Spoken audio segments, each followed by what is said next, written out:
produksi yang meyakinkan para investor masuk.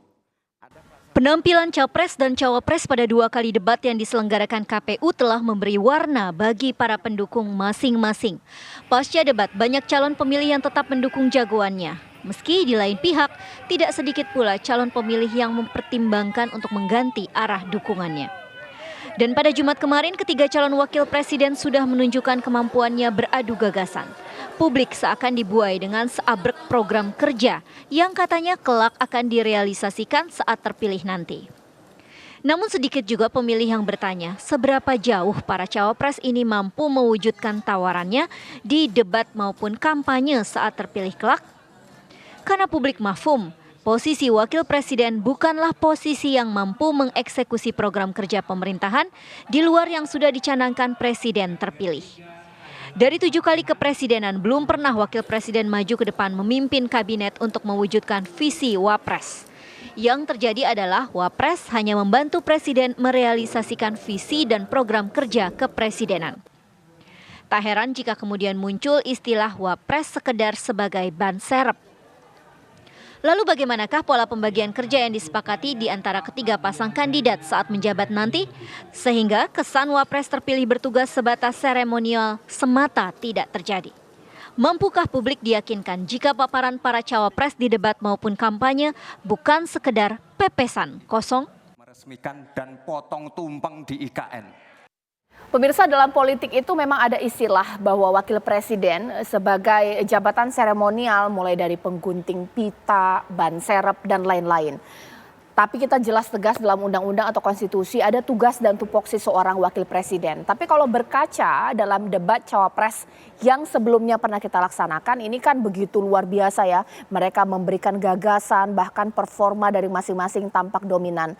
Yang akan saya bahas ya malam hari ini, benarkah seperti itu bahwa nanti ketika terpilih posisi Wapres nantinya benar-benar kuat, apa yang mereka sampaikan di debat kemarin bisa menjadi jualan baik untuk nanti membuat masyarakat memilih mereka. Itu yang akan saya bahas di Apa Kabar Indonesia malam hari ini. Saya sudah bersama dengan sejumlah narasumber saya. Di studio TV One sudah ada Mas Pangi Syarwi sebagai pengamat politik kita dan juga ada Mas Aiman Wicaksono dari tim Koalisi Ganjar Mahfud. Saya juga sudah tersambung dengan 2 narasumber kita di malam hari ini. Dari Koalisi Amin di sini ada Mas Syaiful Huda dan dari Koalisi Prabowo Gibran ada Mas Emil Dardak. Selamat malam, assalamualaikum bapak-bapak. Waalaikumsalam warahmatullahi wabarakatuh. Waalaikumsalam warahmatullahi wabarakatuh. Selamat malam. Selamat malam. Iya. Kalau pakai format debat saya ke paslon nomor urut 1 gitu ya. Oke, saya ingin ke Koalisi Amin terlebih dahulu di sini. Mungkin boleh dijelaskan Pak Saiful Huda. Ini kan memang sempat ada ya keluar statement dari tim sukses bahkan juga dari Koalisi Amin sendiri bahwa posisi Wapres versinya kita ini akan kuat ini. Ini benar hanya jualan saja atau bagaimana? Ya, satu-satunya pasangan yang secara terbuka di depan publik yang mendeklarasikan kepemimpinan nasional duit tunggal hanya Mas Anies dan Gus Imin memang. Saya belum pernah mendengar pasangannya Mas Emil misalnya deklarasi duit tunggal. Pasangannya Mas Aiman juga saya belum pernah dengar itu. Tapi Mas Anies dan Gus Imin secara terbuka menyampaikan dan berkali-kali dalam berbagai forum menyatakan bahwa beliau berdua berstatus memposisikan diri sebagai pasangan duit tunggal, sebagai kepemimpinan nasional yang nanti semua akan di-share dan diputuskan beliau berdua dalam situasi dan dalam kebijakan apapun. Oke, ditahan dulu Mas Saiful Huda. Sekarang saya ke Mas Emil Dardak.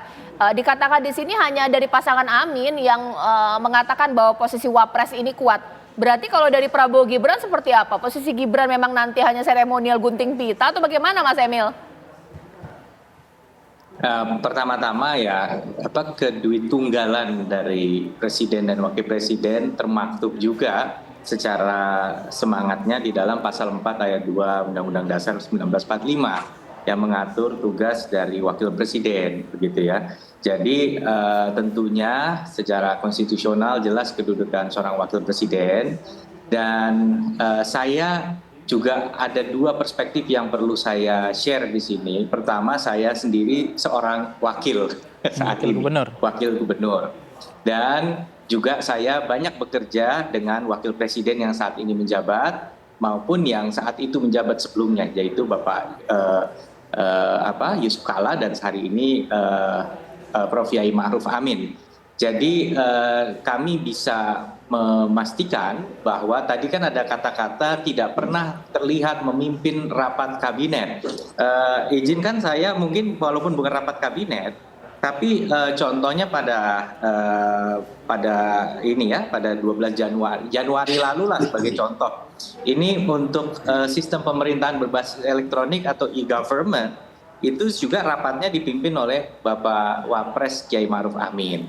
Kami juga kemarin dalam penanggulangan kemiskinan ekstrim, Ketua Tim Koordinasi Penanggulangan Kemiskinan Nasional, kalau di pusat Wakil Presiden, di provinsi ada Wakil Gubernur, ya ini juga kami koordinasi dan alhamdulillah kan kita melihat penurunan kemiskinan ekstrim yang luar biasa. Begitu juga kemarin kita bahas mengenai ekonomi syariah. Komite Nasional Ekonomi dan Keuangan Syariah ini dipimpin ketua hariannya oleh Wakil Presiden dan di provinsi ketua hariannya kebetulan Wakil Gubernur. Jadi kami banyak berkoordinasi dan melakukan percepatan mengenai ekonomi syariah. Saya rasa Presiden dalam konteks kinerja Wakil Presiden dan termasuk bagaimana saya merasakan tugas-tugas saya sebagai Wakil Gubernur, ini jelas.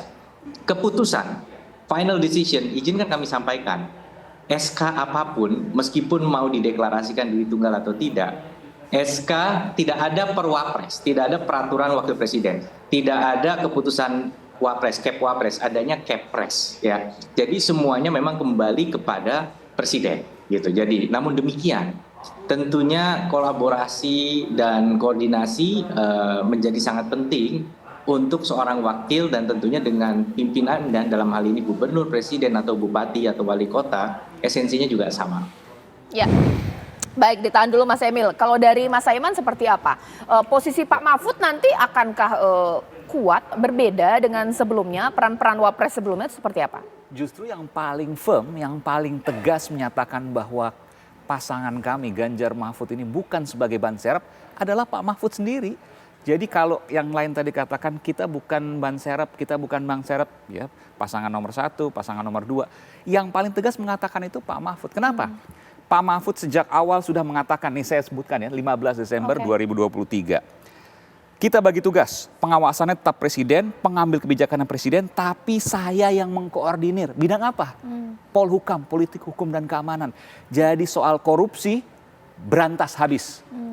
Pak Mahfud saat ini sudah punya prestasi ya, pendekar hukum, pemberantas korupsi 701 triliun rupiah. Sudah diselamatkan oleh Pak Mahfud dan sekarang masih berproses. Di antaranya misalnya yang 346 triliun rupiah yang ada di Direktorat Jenderal Pajak yang masih berproses sampai saat ini. Kerugiannya 346 triliun rupiah. Ada juga di yang lain, korupsi satelit, Menhan dan lain sebagainya. Itu kemudian juga dalam proses. Ya. Ini semuanya itu kemudian dikoordinir oleh Pak Mahfud sebagai Menko Polhukam. Nanti ketika menjadi Wakil Presiden, amin ya, itu tentu hal yang luar biasa, energi yang luar biasa yang akan dilakukan oleh seorang Mahfud MD. Dan itu sudah jelas. Pemirsa, kalau kita mendengar jawaban dari masing-masing tim sukses kan indah sekali ya. Bahwa mereka nanti akan menjanjikan posisi Wakil Presiden akan kuat pemirsa dan berbagi tugas. Tapi Wakil Presiden judulnya saja pembantu Presiden. Benarkah menanti akan terrealisasi? Dan Pak Mahfud yang satu-satunya cawapres yang kemudian pernah bicara seperti itu secara Saya akan minta nanti firm. Mas Pangi akan membahasnya sesaat lagi pemirsa.